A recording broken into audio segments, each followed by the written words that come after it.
Assalamualaikum warahmatullahi wabarakatuh. Salam jumpa kembali bersama saya Ki Jabar Wisnu. Semoga para penonton semuanya dalam keadaan sehat walafiat dan selalu dimudahkan segala urusannya oleh Allah Subhanahu wa taala. Amin. Allahumma amin. Pada kesempatan ini saya ingin mengurai tentang materi menggali kekuatan tenaga dalam yang ada dalam diri manusia. Apakah itu? Simak videonya baik-baik, jangan di skip atau jangan dilompat-lompat agar tidak gagal paham.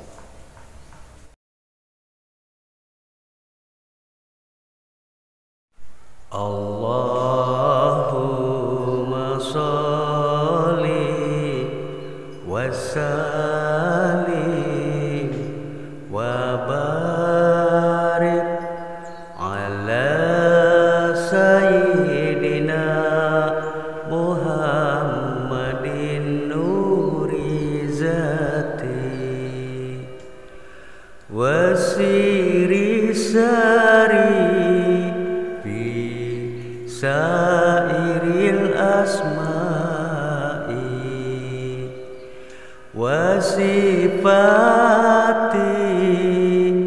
wa ala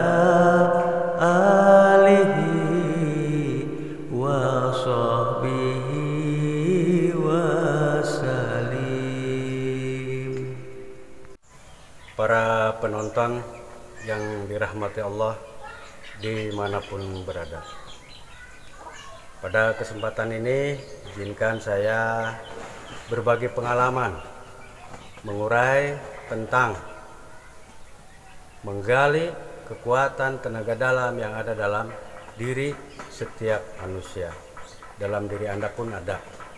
Siapapun yang namanya manusia, orang manapun, bangsa apapun, itu sudah Allah berikan peralatannya komplit dalam tubuh manusia itu ada. Tinggal terserah kepada diri pribadi masing-masing mau menggalinya ataupun tidak. Ada sekelompok orang yang sudah tahu tapi tidak mau menggali. Ada juga sekelompok orang lain lagi yang tidak tahu, tidak menggali. Jadi ada yang kelompok yang sudah tahu, tidak menggali. Ada yang tidak tahu, emang tidak menggali. Nah, pada kesempatan ini saya ingin menguraikan tentang apa-apa saja sumber kekuatan yang ada dalam tubuh manusia. Yang suka dengan video saya silahkan ditonton, yang tidak suka ya sudah abaikan, tinggalkan saja. Jadi dalam tubuh manusia itu memiliki tenaga dalam. Menurut pengalaman saya, pendapat saya itu dibagi dua bagian. Tenaga dalam yang pertama yaitu tenaga dalam lahiriah. Nah, inilah tenaga dalam lahiriah ini yang akan saya urai pada kesempatan ini. Jadi, tenaga dalam lahiriah itu adalah satu tenaga dalam hawa murni atau tenaga dasar. Yang kedua, energi murni, yaitu energi dalam tubuh manusia. Ada yang menyebutnya prana, ada yang menyebutnya reiki, ada yang menyebutnya chi. Setiap daerah beda sebutannya, beda istilah. Barangnya satu tapi istilah namanya banyak. Ya, kalau di kita di tanah Jawa disebutnya adalah tenaga dalam. Nah, yang ketiga, tadi yang pertama adalah tenaga dasar, hawa murni, yang kedua adalah energi, yang ketiga adalah sugesti, yaitu keyakinan. Nah, sumber kekuatan yang ada dalam tubuh manusia itu terutama intinya adalah pada keyakinan. Keyakinan itu yang nomor satu. Nah, ini garis besarnya saja yang saya urai. Tenaga dalam yang kedua yaitu tenaga dalam batiniah. Nah, ini tenaga dalam batiniah ini banyak sekali, uraiannya luas sekali. Tenaga dalam batiniah yaitu terdiri dari seperti ajian-ajian, japa mantra, kalau Sunda itu jangjawokan, kalau di Jawanya itu adalah kejawen. Ada yang menggunakan ajimat, benda ya, keris atau kekuatan apapun. Ada yang menggunakan jin atau khodam dari surat atau khodam dari ayat. ada juga yang bersumber dari karoma, ada juga dari mukjizat.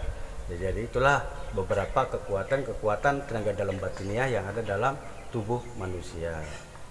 Ya, pada kesempatan ini saya tidak mengurai tentang tenaga dalam batiniah, yang saya urai adalah tentang tenaga dalam lahiriah. Uraian-uraian singkat yang ada dalam video ini merupakan hasil perenungan saya sendiri, hasil pengalaman saya sendiri. Makanya saya ingin berbagi, barangkali ada manfaat buat siapapun yang menghendakinya, silakan. Dasar pemikirannya begini. Dulu ketika saya belajar, katakan tekbal. Jadi saya belajar di kampung A kepada guru A. Guru A mengatakan bahwa ilmu ini adalah yang nomor 1. Oke, kemudian saya pindah daerah lagi ke daerah B dengan guru B. Beliau pun sama mengatakan bahwa ini yang nomor 1. Kemudian pindah lagi ke daerah C. Saya belajar kepada guru C. Beliau mengatakan sama bahwa ini adalah kekuatan yang nomor 1. Pindah lagi ke daerah D, sama seperti itu juga. Akhirnya suatu saat saya merenung, saya ingin ngambil salah satu saja yang mana yang the best is the bestnya lah gitu, yang paling hebat. Saya renungkan pengalaman pribadi, juga saya membaca sejarah, saya membaca budaya dari setiap daerah. Ternyata tekbal tidak pengaruh dari unsur agama. Karena buktinya di India pun yang notabene banyak, maaf, non muslim jadi Hindu, itu pun banyak yang tekbal. Kemudian di Cina, Shaolin, banyak juga yang tekbal. Begitupun di Indonesianya, di berbagai daerah ya, di Padang, Sumatera, ya di Aceh, di semua Sumatera itu memiliki kekuatan tekbal. Di Pulau Jawa juga sama, di Kalimantan juga sama, di Sulawesi sama, di Irian juga ada. Hampir setiap pelosok Nusantara memiliki ciri khas tekbal. Dan akhirnya saya bingung, sebenarnya yang membuat seseorang itu tekbal itu apa? Toh faktanya mereka ini semua agama berbeda, tapi tekbal.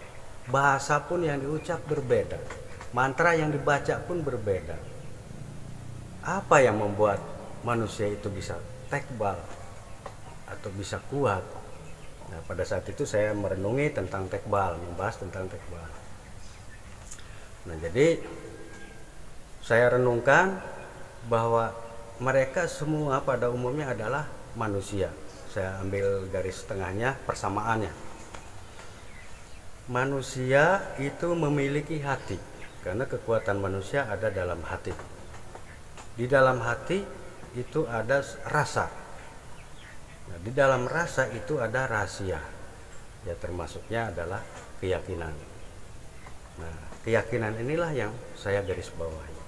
Artinya bahwa siapapun, orang manapun, asal dia meyakini kepada sesuatu hal, insya Allah terwujud. Artinya baik ilmu tekbal, ilmu pelet, ilmu santet, ilmu pengobatan, ilmu kerezekian, ya ilmu apapun, ya, apalagi ilmu kedikjayaan. Itu semua berawal modalnya adalah keyakinan. Kekuatan tidak terpaku pada sebuah bacaan atau mantra, tetapi keyakinanlah yang paling dominan. Bisa dibilang 90% itu kekuatan sumbernya dari keyakinan. 10%-nya adalah dari sugesti atau dari mantra yang dibaca. Nah, ini kekuatan sifatnya tenaga dalam lahiriah. Tidak menggunakan faktor-faktor lain, tidak ada pihak ketiga. Jadi ini murni, hawa murni yang ada dalam diri kita.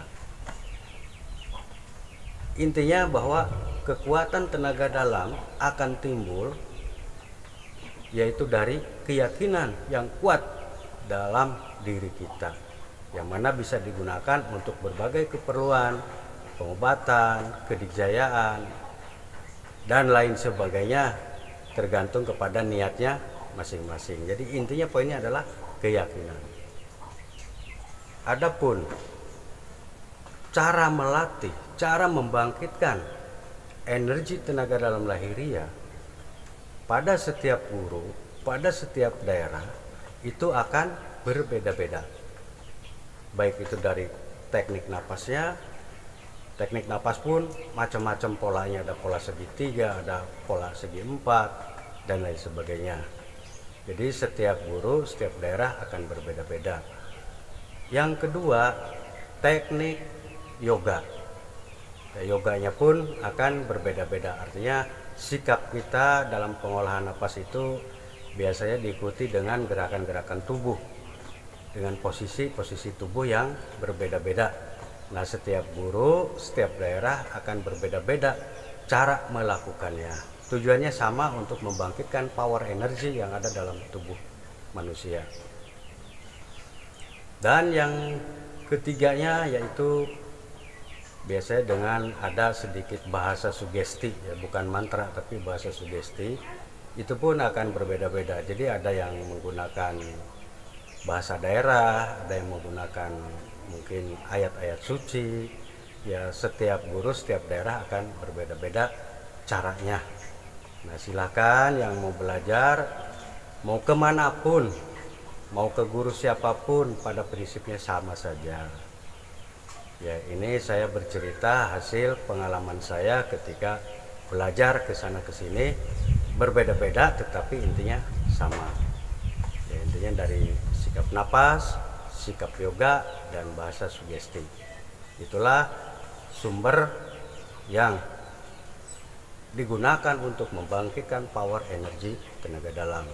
Jadi teknik pengolahannya itu sangat berbeda ya, pengolahan rasa, ya pengolahan energi, pengolahan tenaga, pengolahan napas itu kan berbeda-beda, tetapi tujuannya sama. Jadi ibaratnya restorannya mungkin menunya sama, misalnya rendang, restoran A, restoran B, restoran C, judulnya sama rendang, tapi cara pengolahannya itu akan berbeda-beda. Di setiap suku, di setiap daerah pasti berbeda walaupun mungkin judulnya sama. Sama halnya dengan tenaga dalam pun demikian. Adapun cara menggunakan power energi yang sudah diolah, yang sudah terlatih dalam diri kita, sudah terhimpun, cara menggunakannya itu pun berbeda-beda. Tetapi poinnya yang perlu digarisbawahi, caranya itu proses transformasinya itu ada yang cara langsung, ada juga cara tidak langsung. Cara langsung itu seperti misalnya pasien lah, ngobatin orang umpamanya. Ya pasiennya ada di depan kita, ya kita sentuh, kita pegang, artinya ada lah di depan kita.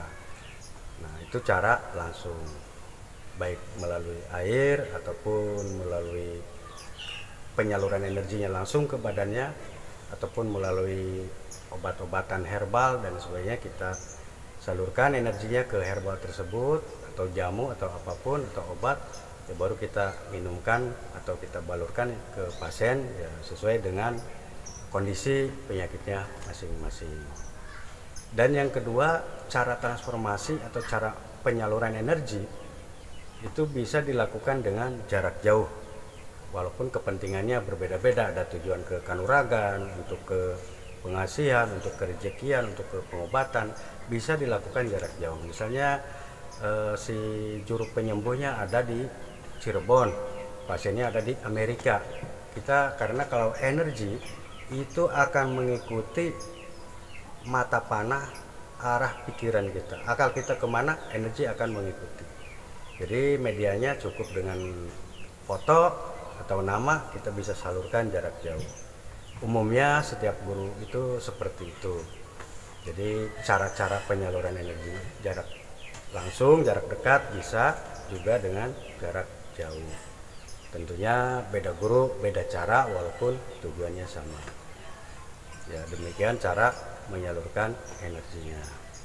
Ya, intinya adalah kita harus sering hening. Jadi untuk meningkatkan power energi, intinya harus sering meditasi, sering mengeningkan cipta.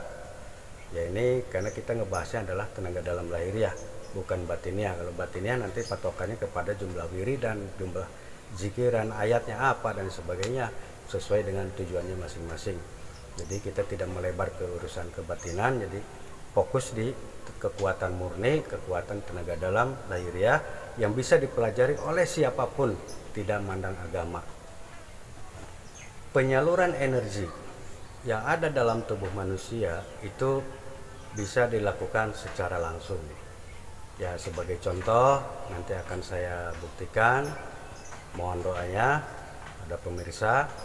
Jadi penyaluran energi hawa murni yang ada dalam tubuh manusia kepada benda, di sini saya akan menggunakan gelas. Nanti gelas saya kasih energi, coba ditembak oleh senapan angin, dipompa 3 kali dengan jarak tembak 1 jengkal. Pecah ataupun tidak, wallahu alam, itu tergantung dari power yang ada dalam diri saya, juga tergantung kepada kehendak Allah. Jadi sehebat apapun kita sebagai manusia, tetap patokannya adalah la haula wala quwata illa billah. Jadi kita jangan sampai mengakui bahwa kita adalah orang hebat, kita adalah orang yang lebih di atas orang lain. Itu salah, tidak boleh kita punya anggapan seperti itu, karena manusia itu tidak punya daya, tidak punya kekuatan kecuali kekuatan Allah Subhanahu wa taala. Mari kita saksikan pengetesan uji coba pada gelas. Baiklah pemirsa, kita akan melakukan tes uji coba yang pertama, yaitu gelas yang diisi air putih. Nanti kita bacakan sholawat Nurjati, lalu taruh di sini dengan jarak 1 jengkal. Kita coba tembak dengan senapan angin, dipompa cuma 3 kali. Reaksinya seperti apa, wallahu alam, nanti cobalah kita saksikan bersama. Mohon doanya saja. Bismillahirrahmanirrahim.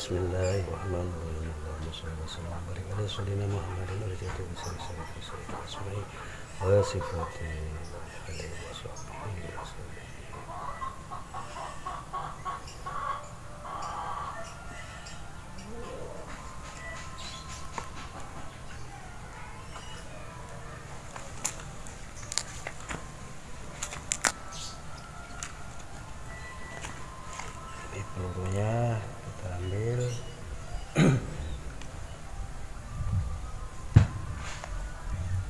Kita masukkan.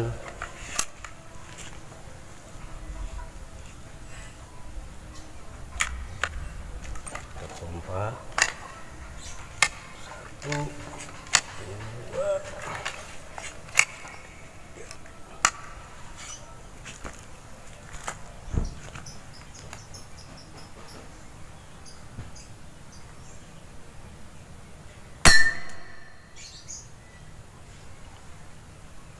Bagaimana pemirsa? Kita coba cari itunya, pelurunya kemana tadi? Ya alhamdulillah pemirsa, nih pelurunya ketemu pemirsa. Nih pelurunya jauh 1 meter di belakang saya cari nih pelurunya. Ya alhamdulillah, dengan wasilah daripada sholawat Nurjati, ternyata gelas ditembak jarak 1 jengkal pun. Alhamdulillah pemirsa ya, menyaksikan langsung tadi. Ini tidak diedit videonya langsung, jadi ini bukti pelurunya. Kalau hanya sebatas untuk kebal tembak, ya mohon maaf.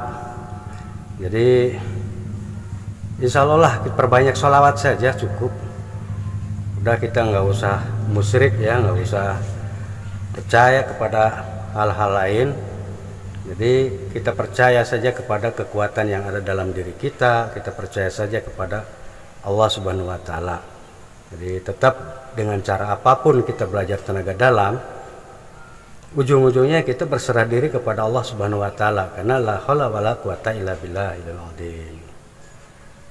Baiklah pemirsa, kita akan melakukan tes uji coba yang kedua. Bagaimana reaksi gelas ketika air dalam gelas itu power energinya kita tarik. Kita lakukan penembakan yang kedua kali.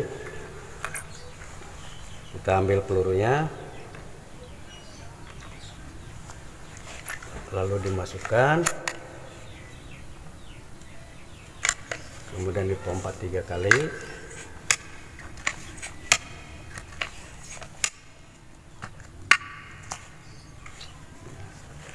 jarak tembak sama, 1 jengkal juga. Kita tarik dulu energi yang ada dalam gelas tersebut.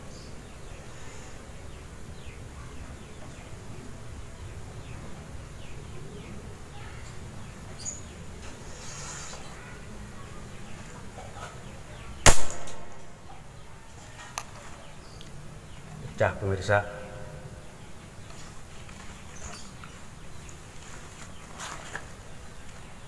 Ini pemirsa. Saya dekatin. Setelah energi sholawat yang ada dalam air ini kita cabut, ternyata hasilnya seperti ini, pecah. Ya, mohon maaf sekali lagi kepada pemirsa semuanya. Saya melakukan ini bukan berarti saya sombong atau ujub ria takabur. Saya tidak ada maksud ke sana, karena sesungguhnya kekuatan yang dalam diri saya adalah kekuatan milik Allah Subhanahu wa taala. La haula wala quwata illa billahil azim. Ki Jabar Wisnu itu tidak ada apa-apanya, tidak punya apa-apa, tidak punya kekuatan. Yang ada dalam diri Ki Jabar Wisnu adalah kekuatan Allah Subhanahu wa taala. Jadi saya tidak merasa memiliki apapun.